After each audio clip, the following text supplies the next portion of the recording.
अस्सलाम वालेकुम, मेरा नाम गुलाम अब्बास और आप देख रहे हैं अब्बास केमिस्ट्री। आज chemistry of outer transition elements में हम पढ़ने जा रहे हैं एलॉय फॉर्मेशन। एलॉय दरअसल ये एक प्रॉपर्टी होती है आउटर ट्रांजिशन एलिमेंट्स की, डी ब्लॉक एलिमेंट्स की, कि वो एलॉय फॉर्म करते हैं। दरअसल सबसे पहले हमें एलॉय की मीनिंग समझनी होगी कि एलॉय दरअसल क्या होता है। तो एलॉय दरअसल और कुछ नहीं होता, होमोजीनियस मिक्सचर होता है। देखें, पिछली क्लासेस में हम सब ने सॉल्यूशन को तो पढ़ा होगा, ठीक है। तो सॉल्यूशन जिस तरह से होता है, तो हमेशा सॉल्यूशन लिक्विड्स का नहीं होता, ठीक है। हमेशा सॉल्यूशंस लिक्विड का नहीं होता, हमेशा तो डिफरेंट तरह के। अब तो मॉडर्न बुक्स में जो नाइन्थ की बुक है या मैट्रिक की बुक है, उसमें सॉल्यूशन की नाइन्थ की बुक में डेफिनेशन बाकायदा से बिल्कुल वसी कर दी गई है। और solid solid solution, liquid solid solution, इसके अलावा ये तो हम पढ़ते हैं लिक्विड और सॉलिड का सॉल्यूशन, इसके अलावा गैस लिक्विड सॉल्यूशन और मुख्तलिफ सॉल्यूशंस डिस्कस किए गए हैं। तो एलॉय क्या होता है? एलॉय भी एक सॉल्यूशन ही होता है, ठीक है। तो एलॉय किस चीज़ का सॉल्यूशन होता है? एलॉय होता है मेटल्स का सॉल्यूशन, ठीक है। अब किस तरह से मेटल का सॉल्यूशन? फॉर एग्जांपल फ़र्ज़ करें कि हम किसी एक मेटल को पिघला के दूसरे मेटल को, दोनों को पिघला के उसके बाद हम उन दोनों को मिला देते हैं, तो उससे क्या एक सख्त सी शक्ल हमारे सामने आएगी, ठीक है। दोनों मिल जाएंगे, ठीक है। तो ये जो मिल जाएंगे, ये एक सॉल्यूशन बन गया, ये एक सॉलिड सॉल्यूशन बन गया है। उस सॉलिड सॉल्यूशन को ही हम एलॉय कहते हैं, ठीक है। अब ये जो ट्रांजिशन एलिमेंट्स होते हैं, ये दरअसल मेटल होते हैं, ठीक है। अब इनको पिघला के हम इनकी क्या बना सकते हैं? एलॉय बना सकते हैं। और ये होमोजीनियस मिक्सचर होता है, सही है ना, ये एलॉय के बारे में। तो ट्रांजिशन एलिमेंट्स जो होते हैं वो एलॉय अच्छी बनाते हैं। इसकी वजूहात भी नीचे डिस्कस की गई हैं और कुछ एलॉयज़ भी डिस्कस की गई हैं जो आपकी बुक में डिस्कस की गई हैं सिंध बोर्ड में। तो alloy is the homogeneous mixture of two or more elements with at least one of them being a metal, ठीक है। अब फर्दर हम मूव करते हैं इसमें। तो ट्रांजिशन एलिमेंट्स आर, अच्छा इससे पहले मैं फर्दर मूव करूँ, मैं आपको एक और पॉइंट बताना चाहता हूँ। जैसे आमतौर पे हमें पता है कि दुनिया में वो कौन सा मेटल है जो कि लिक्विड फॉर्म में पाया जाता है। तो आप सभी बताएंगे कि जी वो मरकरी है, ठीक है।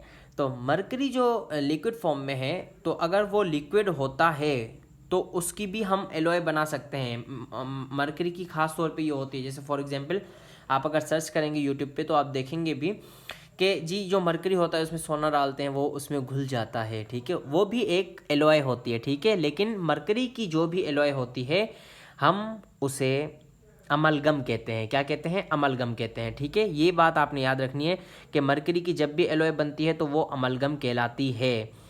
और जैसे आयरन की कभी भी हम एलॉय बनाते हैं आयरन की, भाई जैसे मरकरी की बनाते होंगे या क्रोमियम की बनाते होंगे या जिंक की बनाते होंगे, तो वो एलॉय कहलाती है। तो अब आयरन की एलॉय क्या कहलाती है? आयरन की एलॉय दरअसल स्टील कहलाती है, ठीक है। स्टील जो हम आमतौर पे यूज़ करते हैं, जैसे क्रोमियम जिसमें मिला हुआ होता है कार्बन वगैरह। तो ये भी हम फर्दर अभी हम पढ़ेंगे, ठीक है ना। जैसे इधर स्टेनलेस स्टील को डिस्कस किया गया है। Transition elements are renowned for their ability to form a wide range of alloys, कि ज़्यादा वाइड रेंज पे एलॉयज बना सकते हैं, ठीक है। Many transition metals have similar atomic radii, this allow atom of different elements to readily substitute for one another in a metallic lattice forming solid solution। अब हम सबको पता है कि जी देखें, मेटल जो होता है ना, मेटल वो इस तरह से नहीं होता कि जैसे सॉलिड होता है, ठीक है। मेटल एक क्रिस्टलाइन फॉर्म में होता है, उसके क्रिस्टल्स होते हैं, ठीक है ना। क्रिस्टलाइन फॉर्म और अमॉर्फस फॉर्म, सॉरी, ये दो डिफरेंट फॉर्म्स होती हैं, ठीक है। तो जो क्रिस्टलाइन होती है उसमें जो स्ट्रक्चर होता है, जो एटम्स होते हैं, वो वेल डिज़ाइन होते हैं, ठीक है ना। उनके बिल्कुल क्रिस्टल एक जैसे, फॉर एग्जांपल एक हेक्सागोनल क्रिस्टल है तो दूसरा भी हेक्सागोन होगा, तीसरा चौथा पांचवा, और ऐसे अरबों और खरबों जितने भी क्रिस्टल्स होंगे एक मेटल के बल्क में, वो सारे के सारे सेम ही शेप में पाए गए होंगे। जैसे क्यूबिक में होते हैं तो वो सारी, जैसे नमक है फॉर एग्जांपल, एक कंपाउंड है सोडियम क्लोराइड, ठीक है। अब जो उसके जो वो होते हैं, जो क्रिस्टल्स होते हैं, उन सबकी क्यूबिक में उनके क्रिस्टल्स का स्ट्रक्चर होता है। तो अब ऐसे कभी भी नहीं हो सकता कि एक जगह पे हेक्सागोन मतलब 6 कोनों वाला क्रिस्टल बने और दूसरी जगह पे 4 कोनों वाला, नहीं, कभी भी नहीं होगा। क्यूबिक ही बनेगा, मतलब सही है ना। जैसे क्यूबिक आपने देखा होगा, स्क्वायर जैसे होते हैं, जैसे एक स्क्वायर, वो उसका यूनिट सेल कहलाता है, ठीक है। जैसे ये फॉर एग्जांपल ये एक यूनिट सेल होता है, जैसे सोडियम क्लोराइड में। अब क्यूब किस तरह से बनता है ये हम सबको पता है, सही है। तो ये इसके 3 डायमेंशनल शेप होता है, ठीक है। एक मतलब जैसे स्क्वायर हम बनाते हैं, इसका 3 डायमेंशनल शेप होता है।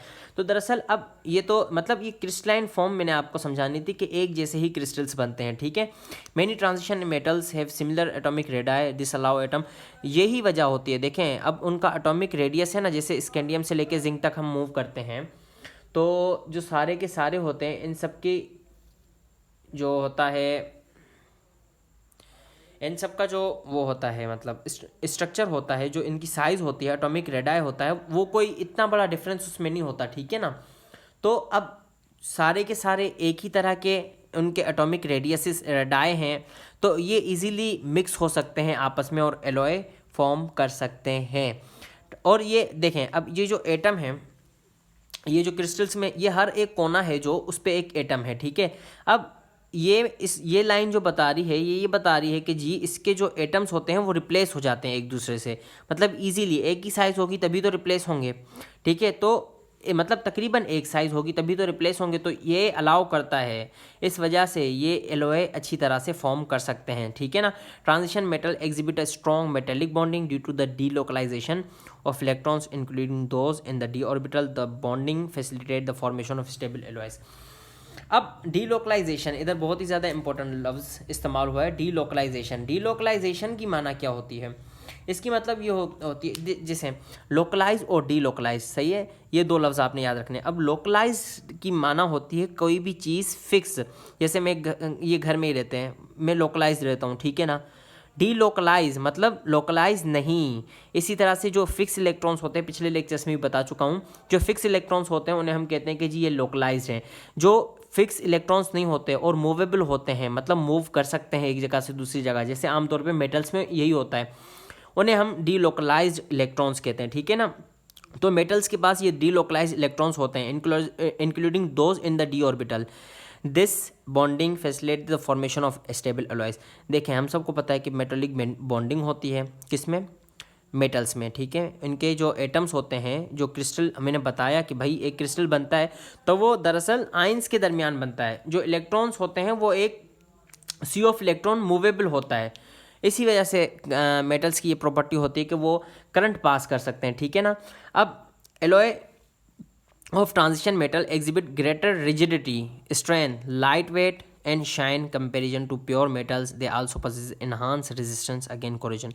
अब देखें अब एलॉय बनाते हैं, अब ये एलॉय तो बनती है भाई, एक तो हमें ये कुदरती तौर पे पता चल जाता है कि जी ये देखें साइंस हमेशा कोई भी साइंटिस्ट मन गढ़त घड़ता नहीं है, ठीक है। ये ऊपर से ही नेचुरली तौर पे जो चीज़ें पाई जाती हैं हम उन्हें ही सीख के अगली चीज़ों को प्रिडिक्ट करते हैं, ठीक है। अब ये किस तरह से, अब जैसे फॉर एग्जांपल फर्स्ट बार जब एलॉय पाई गई होगी तो वो किस तरह से पाई गई होगी भाई, जब ज़मीन से निकाला होगा, मतलब जैसे सर्च करते हैं तो उसके बाद जब ज़मीन से निकला होगा तो वो मेटल जो होगा वो अकेला नहीं होगा, ठीक है। अकेला हो भी सकता है लेकिन ज़्यादातर एलॉयज़ की फॉर्म में होते हैं, मतलब ये सॉल्यूशन का आइडिया हमें वहाँ से आता है, ठीक है।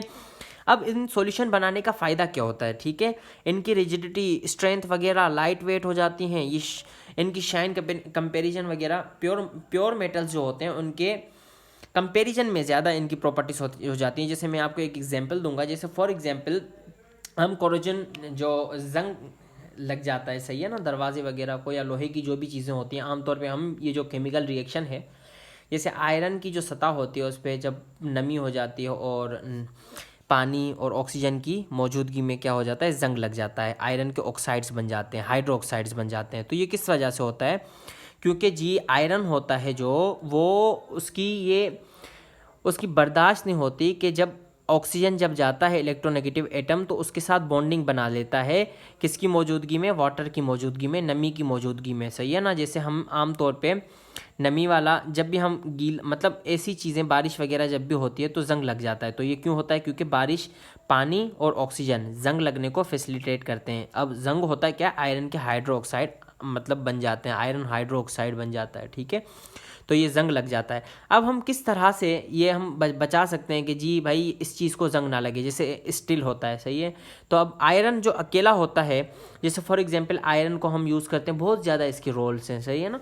तो आम जिंदगी में आयरन हमारी ज़िंदगी में और आयरन को हम देखते भी हैं भाई, आमतौर पे हम इसको बहुत ज़्यादा ये हमारी नज़रों से गुजरता है। तो अब जैसे फॉर एग्जांपल आयरन को जंग लग जाता है, तो अब हम उसे बचाएं कैसे, किस तरह से हम इसको सेव कर सकते हैं कि जी इसे जंग ना लगे। तो इसका कुछ सॉल्यूशन है। इसका सॉल्यूशन ये है कि भाई इसकी आप एलॉय बना दें। जैसे यहाँ पे स्टेनलेस स्टील जो होती है उसमें आयरन क्रोमियम में निकल मिलाया जाता है, ठीक है। अब आयरन क्रोमियम में निकल मिलाया जाता है, उससे क्या होता है कि इसकी जो स्ट्रेंथ होती है वो बढ़ जाती है, ठीक है। किस चीज़ की स्ट्रेंथ बढ़ जाती है कि भाई इसकी तो एक तो स्ट्रेंथ बढ़ जाती है, ठीक है, और दूसरी बात यह है कि इसको जंग भी नहीं लगता उसके बाद। तो इस तरह से बचाने के लिए मेटल्स को हम उनके ऊपर एक कोटिंग कर सकते हैं या उनका एक सॉल्यूशन बना सकते हैं, ताकि क्या हो कि हम इनको हम महफूज कर सकें बेसिकली, ठीक है ना। जैसे आयरन अकेले को हम आयरन को छोड़ देंगे पानी में और ऑक्सीजन में तो उसको जंग लग जाएगा, लेकिन हम अगर से क्रोमियम और निकल उसके साथ उसका सॉल्यूशन बना देंगे तो उसके नतीजे में स्टेनलेस स्टील, जैसे मैंने बताया था एलॉय जब भी आयरन की बनेगी स्टील बनेगी। ये जो स्टेनलेस स्टील बनती है इसकी properties as compared to iron high हो जाती हैं, ठीक है। इसी तरह से कुछ और भी हैं जो मेजर जो बुक में डिस्कस की गई हैं एलॉयस, इनको आपने याद रखना है, इम्तिहान के पॉइंट ऑफ व्यू से बहुत ही ज़्यादा इंपॉर्टेंट हैं, ठीक है ना। जैसे डूरालुमिन या ब्रास ब्रॉन्ज, ठीक है, ये डूरालुमिन, ठीक है, aluminium copper magnesium and manganese. इसमें क्या होता है कि एल्युमिनियम होता है 95%, ये कॉपर होता है 4% और 0.5% की ये जो मिकदार होती है इन दोनों की मैग्नीज और मैग्नीशियम की मिलाई जाती है 0.5 और कॉपर 4% और 95%। और ये मेकिंग यूटेंसिल्स एरोप्लेन ईटीसी इन सारी जो कैटेगरीज में यूज़ होता है, ठीक है ना। और ये जैसे स्टेनलेस स्टील होती है ये कटलरी, जैसे हम चम्मच वगैरह जो खाते हैं वो बनाने के लिए या सर्जिकल इंस्ट्रूमेंट्स वगैरह।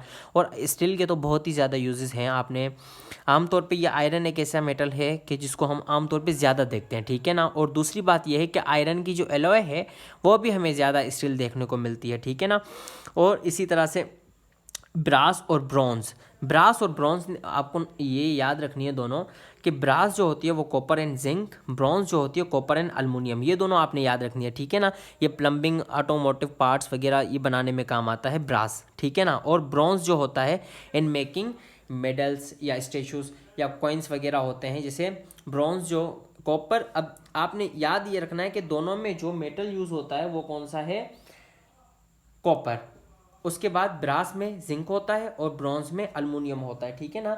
ब्रास का जो कलर होता है वो होता है येलोइश कलर, ठीक है ना, और ब्रॉन्ज होता है रेडिश कलर, ठीक है। ये भी आपने याद रखना है, ये इम्तिहान में पॉइंट ऑफ व्यू, ये इम्तिहान के पॉइंट ऑफ व्यू से बहुत ही ज़्यादा इंपॉर्टेंट है, ठीक है ना।